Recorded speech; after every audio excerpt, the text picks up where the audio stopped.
I would now like to introduce our student speaker, Jeremy Lalas.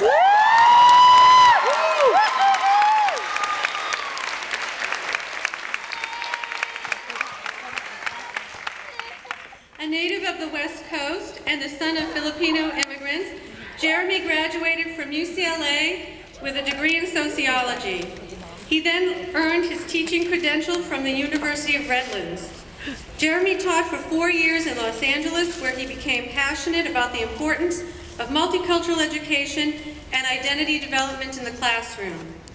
He's a master's candidate in the Learning and Teaching program, where he's been able to explore his interests through research, curriculum development, and technology. Jeremy's speech was selected by a panel of faculty, staff, and students. Please join me in welcoming Jeremy.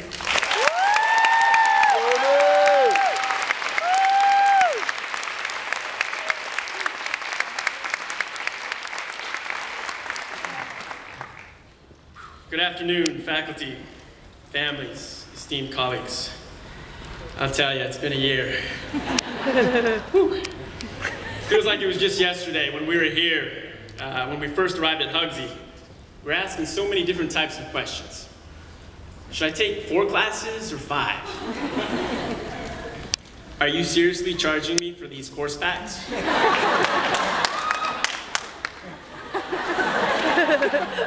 And my personal favorite, are you taking Professor Duckworth's class? Because that shopping session was weird.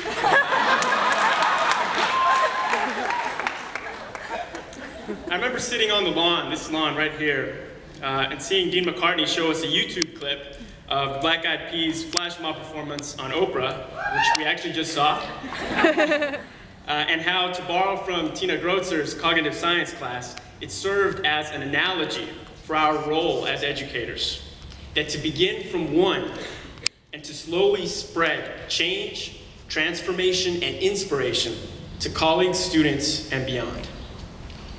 So how did we do this year? Did we learn what we wanted to learn, do what we wanted to do? Are we ready to go into the world to spread change, transformation, and inspiration to colleagues, students, and beyond? While those questions are not easily answered in a short speech, and some may argue are in fact unanswerable, I'd like to share with you a story that will help frame our thinking. During my 2nd year teaching history in Los Angeles, I remember starting a unit on the expansion into the California West. And to tap into the background knowledge of my students, I asked them to describe what they knew about cowboys in a short paragraph. In fact, let's just take 8 seconds right now. I want everybody to imagine and have an image of a cowboy in your mind. What is he wearing? What's on his face? What's his expression? And hold that image of that cowboy in your mind. As I read their journals later that day, my student's journal, Maritza, went something like, "Mr. Lalas, you chose some weird pictures. My dad told me that the first cowboys were Mexican. He told me that white people copied our ideas, and now, when Mexicans dress like cowboys, they say that we're copying them. I'm surprised that you used pictures that don't look like the cowboys that I know." Now, if you're like me, maybe you had an image of Kurt Russell from Tombstone, Clint Eastwood from Unforgiven, John Wayne. Those were the pictures that I had posted in my room. I spoke to her the next day, and of course I checked Google.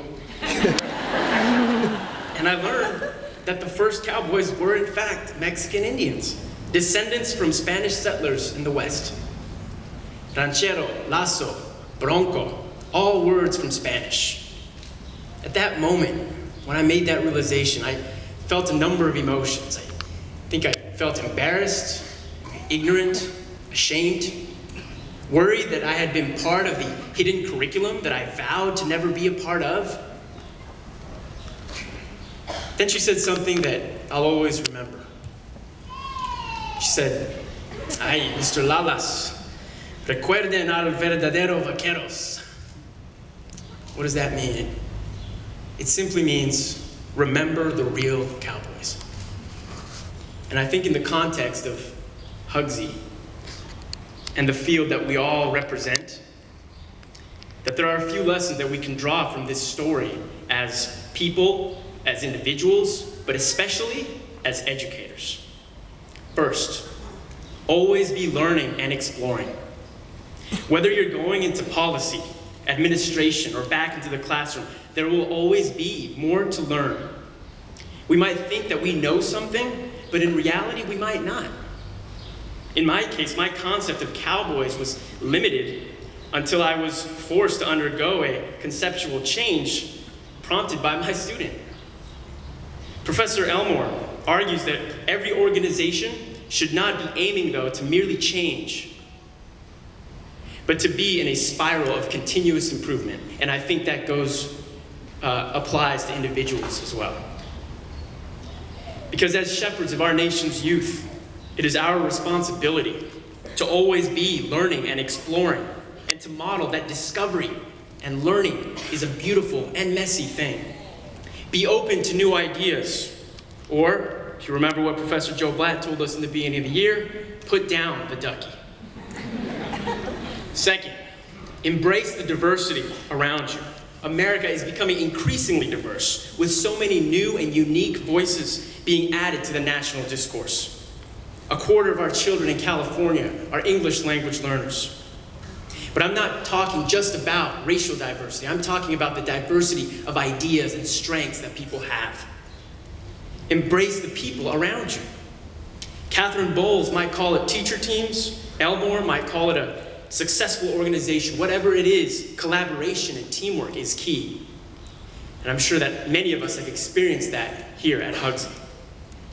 Because if we are going to tackle the achievement gap and inequalities, or what Levinson calls the civic achievement gap, then we will need to embrace the diversity around us racially and beyond. And finally, keep the students and their voices in the center.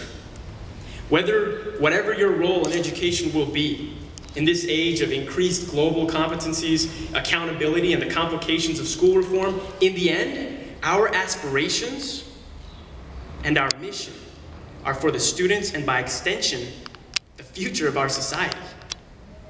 In terms of gender, race, religion, or social class, our youth is diverse, complicated, and varied. And my, do they have beautiful stories to share with the world.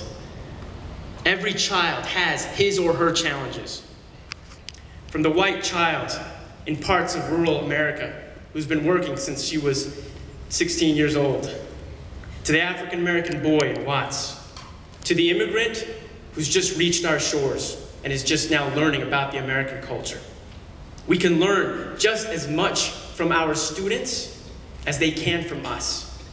We can learn to remember the real cowboys.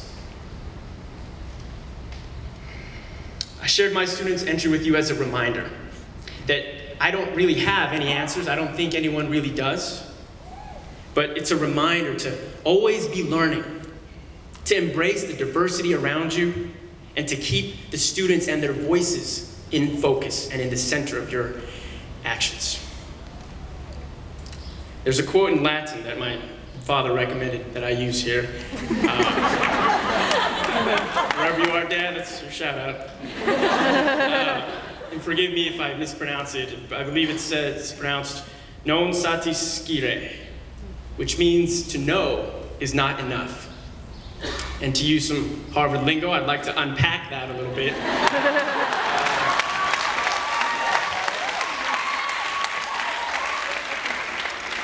I'd like to unpack that by quoting Eleanor Duckworth, as she once said, "The virtues involved in not knowing are the ones that really count in the long run.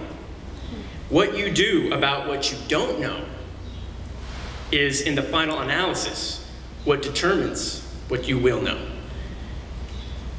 So in fact, to know is not enough. To not know is critical, and to take action is essential. Dean McCartney said that we would leave Harvard with more questions. Well, let me leave you with one. 9 months ago, or 9 minutes ago, we saw the analogy of the Black Eyed Peas flash mob dance. That to begin from one, and to slowly spread change, transformation, and inspiration to colleagues, students, and beyond. How or what will that look like when you leave Harvard? The answer to that question is up to you to decide. Thank you very much. It's been an honor.